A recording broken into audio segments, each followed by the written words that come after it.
Welcome to the Live Fully with Kratom podcast. I'm ETHA co-founder Alexander, and today with me is fellow co-founder Victor. Good morning. Good morning. And we also have our producer Nicole, who will be asking us a bunch of Ask the Founders questions. Trying to stump us. Absolutely. Stump you, really. Well, yeah. All right. Well, let's get started.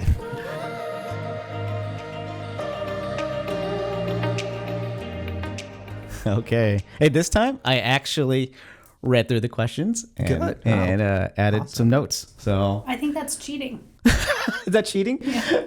It should be one of us reads through, one of us doesn't. Yeah. All right. Okay. Not it. You're gonna always have to read it. You're better at answering it anyway. I'll try. It's fine. I'll make it up. Yeah. All right. Do we want to go into some industry updates before we get into these questions? So yeah, this is once a month. We want to do an episode devoted to just answering all the questions that come in, or as many of the questions as we can that come in that aren't inappropriate. So sometimes we get some weird ones out there.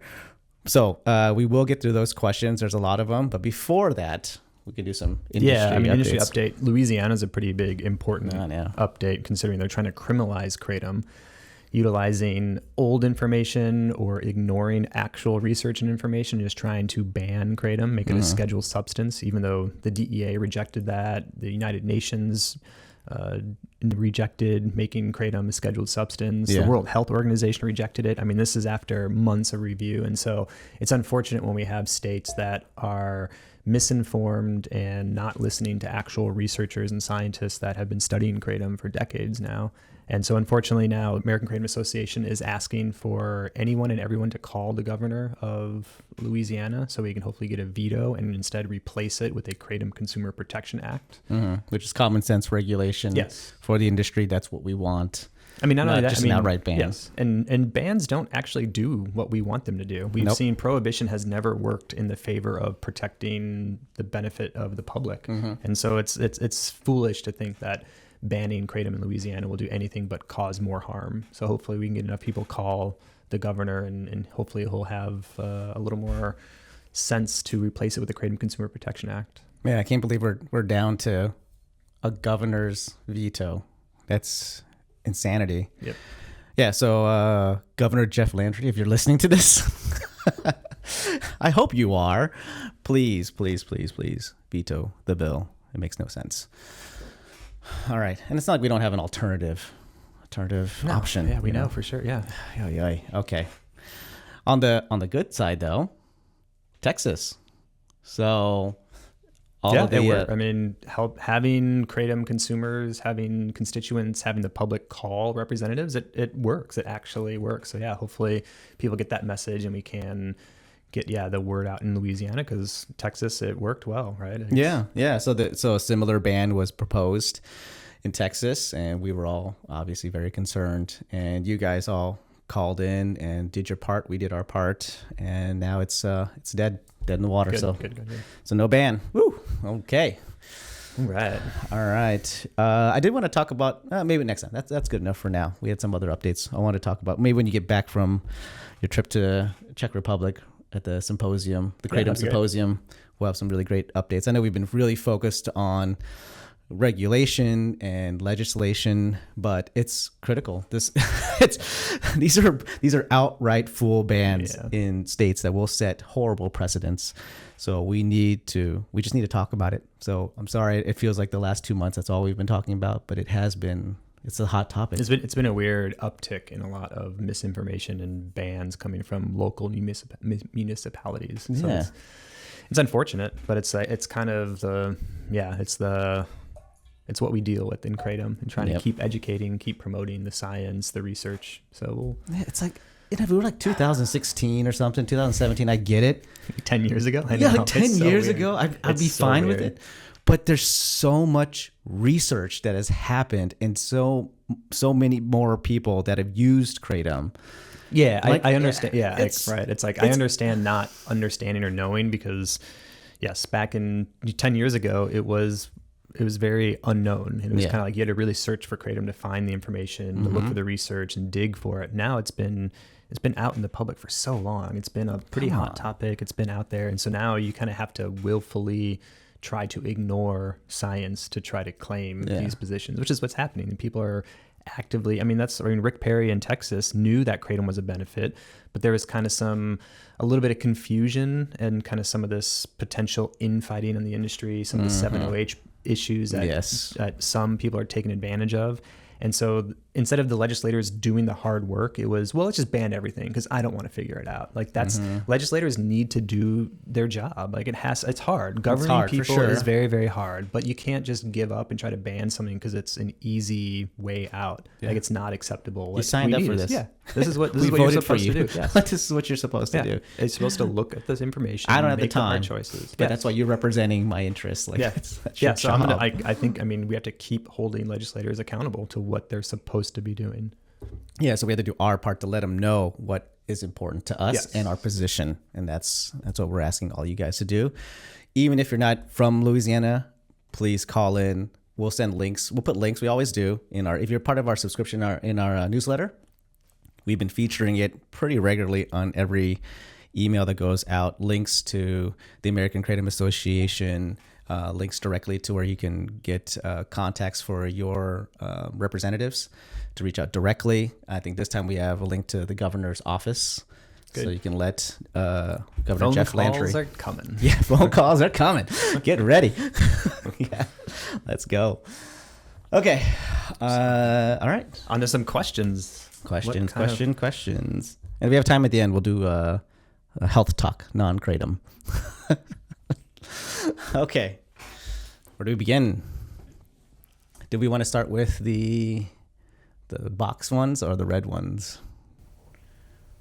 Do you have a preference? I was just going to go top down.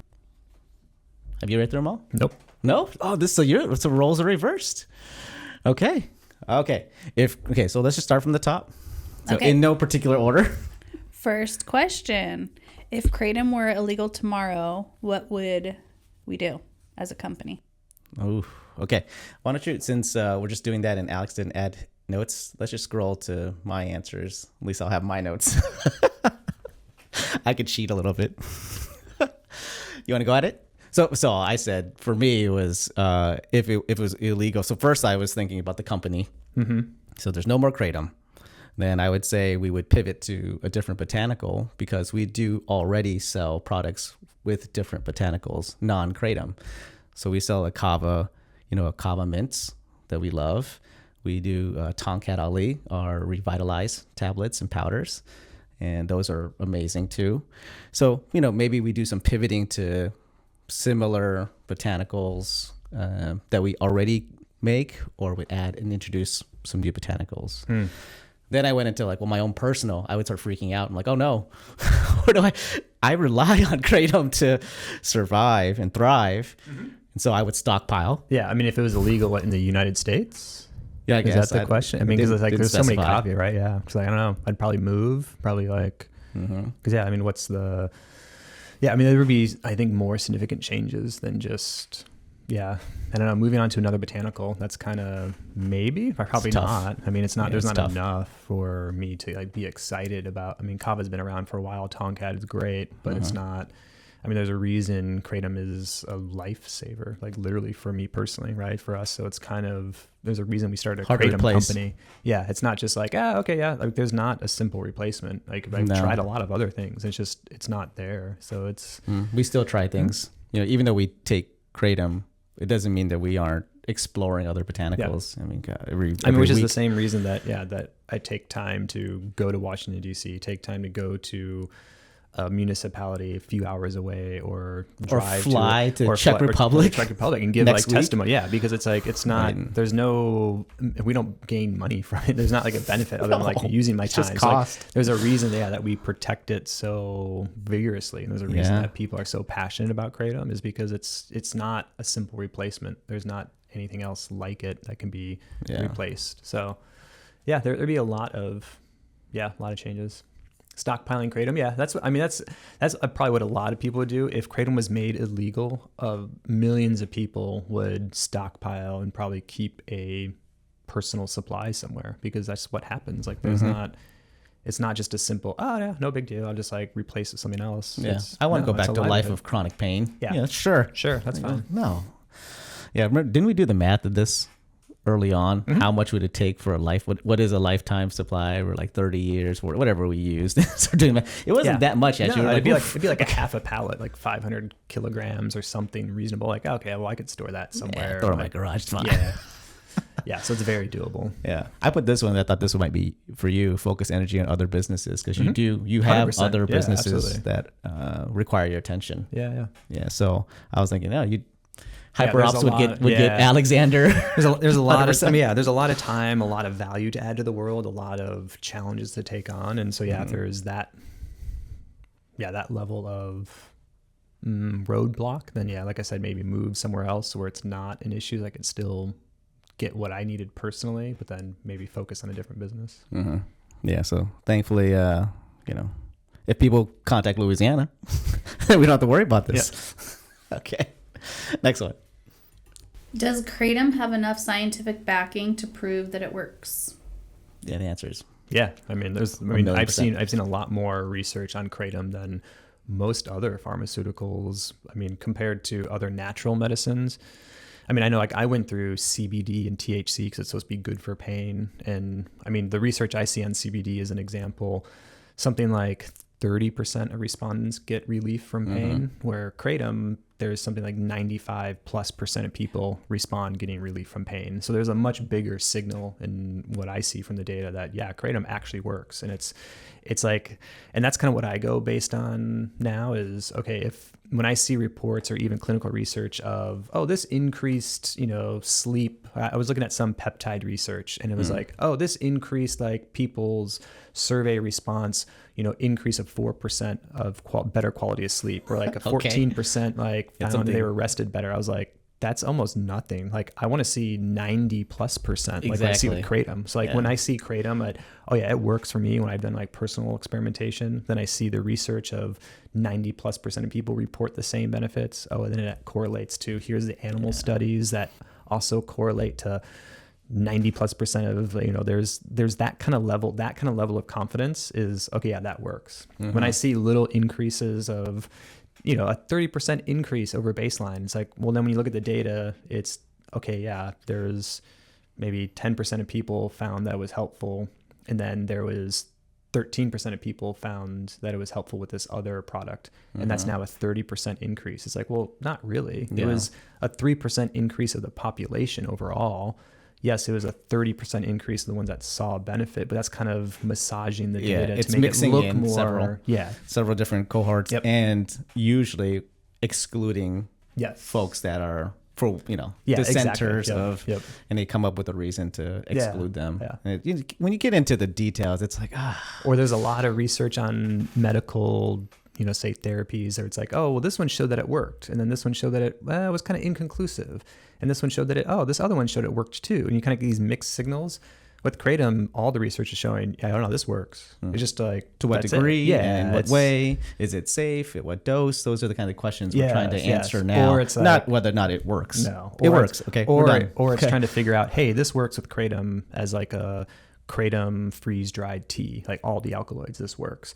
Okay, well, now if we compare it to just one alkaloid, is that alkaloid responsible? Sometimes that mitragynine is responsible for the overall effect that we see with the plant, but it's like trying to see what part of the alkaloids work that the plant works. But every time I've seen the research, it's Kratom works, and it's for amazing different. Now we benefits. Want to know why. Well, yeah, exactly. What is the alkaloid that's mostly responsible, or what dose of alkaloid is most optimal? Very different than just does it work at all. Yeah, we're way beyond that, guys. 2016, fine. Even then, there was some good research out there, at least animal studies. Now it's definitive. So yeah. Answer is hell yeah, or just yes. Okay. And for anybody on live, if you guys have questions, this is an Ask the Founders episode. So any Kratom related questions, just shoot them out in the chat. Okay, next question. Or any questions. How does you don't have to answer them.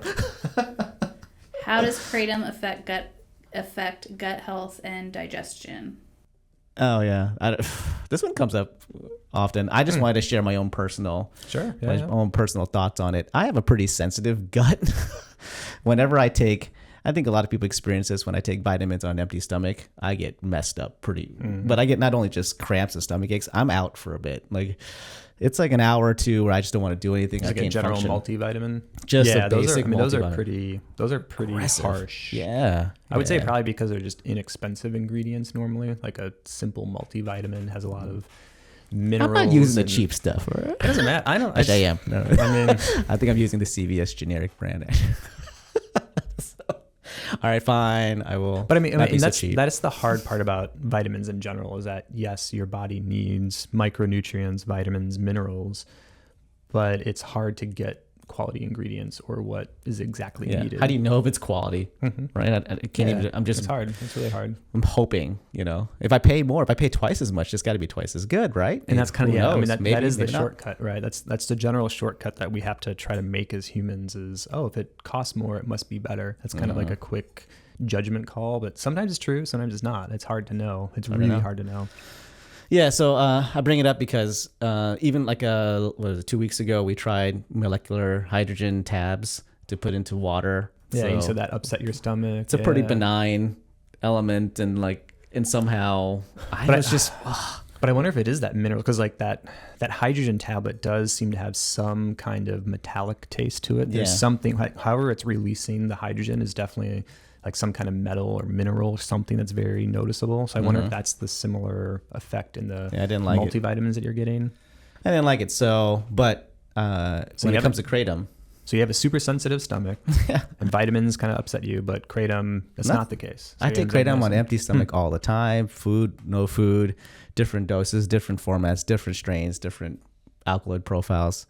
No issues whatsoever. And so it's the only thing that and Tonkat Ali. Those are the two things I can take with confidence any time of the day on any type of condition and be fine. Yeah. So you've also been doing it for a number of years. So that's true. You brought this up at last week. Yeah. I mean, that's the hard part. Build I think up your about tolerance. Anything humans do or any animal, plant, like we all adapt to our environment. And so I wonder how much, because I hear, sometimes new people coming into Kratom, it can make them a little nauseous depending if they're sensitive to certain things. So like they'll kind of take Kratom with food. I have certain friends that must take it with food, but maybe that's just because they haven't taken Kratom regularly, and that could kind of adjust over time. Yeah. I mean, there's a lot of, and I say that because there's a lot of research showing that humans, we get a lot of our immune system capability from eating variety of plants.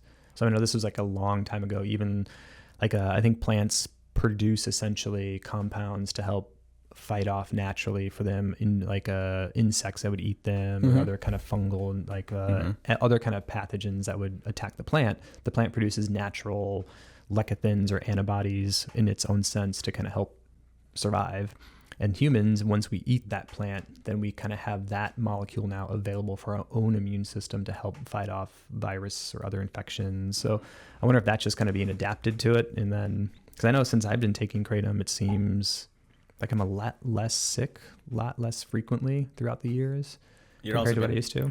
And you're also never focused on your health this much since starting this company. My God, right? Like, I mean, very fortunate to be able to focus on health as kind of part of the requirements of the job, right? Kind of having to. But so yeah, I don't know. I mean, Kratom definitely helps, but then there's also fortunate enough to get sunlight, go to the gym, go to a sauna, do a lot of nutrition, eating clean literally and taking healthy. like 4 different mushrooms right now with this Kratom tea and all kinds of things. So, I do know too that some people take Kratom for like irritable bowel syndrome. I mean, that is a common. So one of the effects or side effects of an opioid or opioid-like compound is actually like anti-diarrheal. So kind of Imodium AD is actually an opioid agonist. So that's kind of one of those. That's kind of one of those like two parts to it, right? Is that just because something interacts with an opioid receptor doesn't mean that it's addictive or has all of these negative properties, because Imodium AD is technically an opioid, but it has that anti-diarrheal over-the-counter. No one really thinks about that being a problem. So similar with Kratom, it interacts with opioid receptors, but it doesn't cause the abuse, doesn't cause the respiratory depression liability, and it can have kind of some of that calming effect for the digestive system, because we do have a lot of opioid receptors throughout our system. Kratom is a nice, actual, very high fiber, right? You're kind of just introducing fiber into your diet. So there's some of that benefit. I don't know if any study that specifically looked at this question though, right? Do you know of any? I mean, I haven't just seen kind of based on like adjacent things that are similar, a lot or on personal experience, and hearing a lot of from survey others, results, a lot of kind of people, just anecdotal evidence. I've not seen direct. I don't think so. Studies other than, I mean, the only human trial we've seen is the FDA single ascending dose study, which there was a placebo-controlled study of people taking kratom and then taking a placebo kind of plant-controlled version that was non-kratom. And even at a high dose of 12 grams, the only adverse event was kind of nausea and vomiting at that level. So it is kind of similar to the placebo. So it wasn't anything, say, unique to the kratom side that caused a lot of upset in the intestinal system. Yeah. All right. Next question. How much kratom should I take as a beginner, and how do I take your product? On average, most people consume 1 to 5 grams of typical kratom leaf powder, like whole leaf powder. And it's variable based on, okay, what benefit am I looking for? How does my body react to kratom in itself? Because we all metabolize food and compounds differently. So 1 to 5 grams, and just starting low, starting a small amount, and then waiting 15, 20 minutes, see how you feel, and then add in another like half gram and keep increasing that dosage until I get the effects I want. Like my pain goes away, or I kind of feel a little bit better, and energy back up, whatever. And then I kind of note that total amount that I've taken, and that becomes like my personal starting dose. So for me, about 2.5 grams is kind of what I found works really well. And that's about 8 tablets. So kind of same, way to start with ETHA would be just to take, 2 tablets or 4 tablets, kind of start, see how that makes you feel, wait a little bit, and keep increasing another 2 tablets. 2 tablets. Yeah. And then find your dose. Yeah. It's a titration process, typical process. Thankfully, kratom is so fast acting that you'll know if it's the right amount within 30 minutes at most, less than an hour. Absolutely. It's amazing. When I tell people that, like, what? Especially in this world of supplements and botanicals. That's where kratom is amazing, because it starts acting within 15, 20 minutes. Yeah, it's not like, oh, take this and you'll maybe experience some inflammation, pain reduction in 2 weeks. Like, no, it's immediate. Like, that's what it is. And that also for us, that's why it goes back to that research side, where it's like all the research of pharmacokinetic activity, how kratom works is very apparent, very real, very quick. It's not like we're trying to say, take lion's mane and you may have less cognitive impairment 20 years from now. Like, how do you measure that? There's so much complication. Yeah. Kratom is so immediate. It's very easy to test, or there's some kind of very... Are you actually doing anything good for it? I don't know. I've been taking lion's mane for 3-4 years now straight. I don't know. I hope so. Anyway. Next question. What are some popular... Oh, sorry. Before you jump into that. Yeah. What about non-whole leaf tablets? Like, there's a lot of products that are based off of mitragynine extracts, and they put down milligrams of mit. Yeah, that's a good point. I mean, generally, I would say it seems around 10 milligrams is good for some people to start. Up to like 20 to maybe 40 is kind of, so that 1 to 5 grams then kind of correlates from 10 to 50 milligrams of mitragynine plus the other alkaloids. So that's where, if we have an extract that gives the milligrams of mitragynine, if it's the first time, I would start with that one at maybe like a 10 milligram, see how that feels. And then 20, for me personally, I like 40 milligrams is a pretty good amount. Kind of a really good. If it's pure mit, are you talking about our full spectrum? Kind of both. I mean, whether it's like our kratom mints or our full spectrum, like peppermint bark mints are kind of the same, standardized to about 40 milligrams mitragynine. But one of those mints is a good amount for me.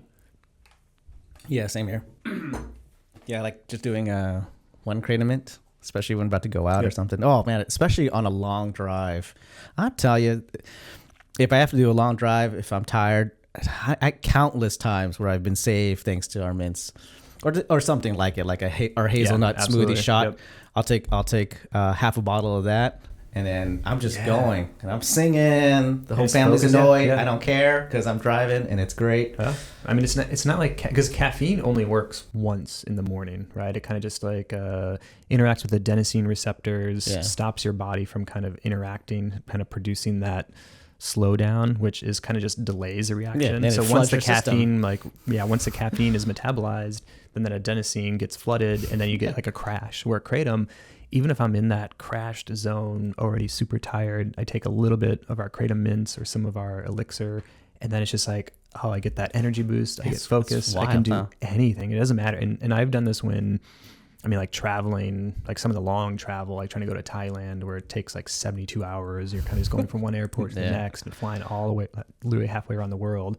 Even when I'm up for 24 hours straight, okay, like barely getting off the plane, it's like, well, I got to make sure I find my connection flight. Like this is like, can't mess it up. And I'll take a little bit of our mints, and it's just like enough focus. I'm awake enough to like get through it. Yeah, it doesn't matter how tired I am. It can be really bad, and yet Kratom is a savior for that. Yeah, but there's a price. I especially in this last year, I've had a newborn. I've used Kratom to get through the day for like many days in a row because you're just not sleeping, and it catches up. Eventually, you just crash, like you full crash. Like sleep is definitely gotta have the sleep, and like you couldn't wake me up. I was like dead in the water for 12 hours, just sleeping straight. And I sleep 5-6 hours. I never sleep more than 6 hours ever, and except for when I just push it too hard. I use our Kratom to just push it a little bit too hard, too long, and then your body goes, we kind of need to maybe rest. I don't know. Anyway, all right, and then that's good. So I think we covered the 2 typical use cases. Okay. Yep. So 1 to 5 grams of whole leaf, and then 10 milligrams to 50 milligrams of extract, and kind of find your personal dose within those ranges. Yeah. 7-OH. I mean, we don't make a 7-OH product. I would only use 7-OH if you absolutely need it. If no other Kratom product works, and then start as low as possible.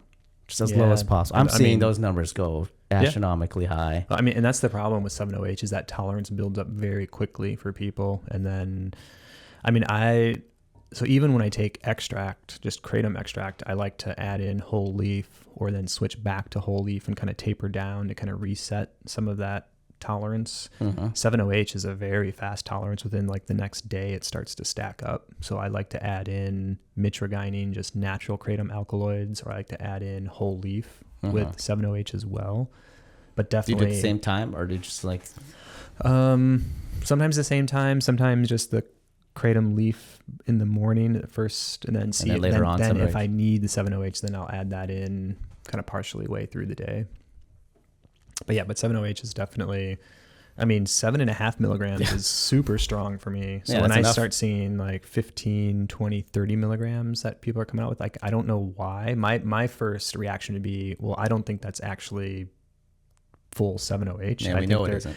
Yeah, most of the time it isn't. Yeah, so like, and I don't think, and based on the price point, it's like, well, but that's less expensive than the actual raw ingredients. Like, what are they actually putting in there? So like, I'd be really skeptical of 7-OH in general. Especially, but go low. Yep. Go low. Like 7 milligrams, 7.5 milligrams is plenty for us, and we're seasoned Kratom users. So I mean, I can easily use like a Supermint 115 milligrams of mitragynine. I can use some pretty high amounts, and yet 7.5 milligrams 7-OH is still very noticeable, very, very impactful. Yeah, I don't know how you do those Supermints. I can't. I've tried a couple times. I know people love it. It's a great product, but doesn't work for me. Oh, it's too much for me. Yeah. Individual results are different. Yeah, exactly. We're all different. Diversity. Okay. Next question. What are some popular Kratom drink form factors? I don't remember. Yep. I mean, the most popular, it's been around for the longest time, is probably those super small concentrated extract shots. Oh, I didn't even think about those. The little tincture things. Yeah, so this is like a 10 milliliter, 15 milliliter. So it's basically like one sip. The whole entire bottle is maybe one full sip, but yet it's supposed to be at least 3 servings typically, if not more.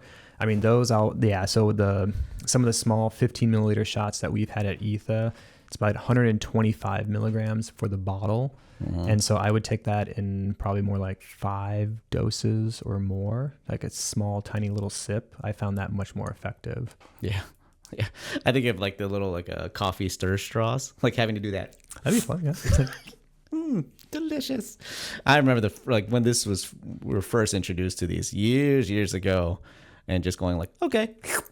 And then like reading it later going, what? Shoot. This is going to be a fun day. And just being like, loopy, little like head high, body super warm, just uncomfortable. It wears away. It's fine, but yeah, it's not comfortable. Yeah. Yep. So those are probably one of the most popular, been around for a long time. Concentrated extract shots.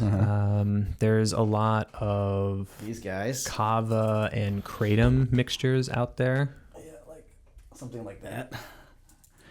No, these are not all Etha stuff. We try lots of products. So, this is Shore Break Kava Kratom, what you're talking about. Made it locally here, Carlsbad.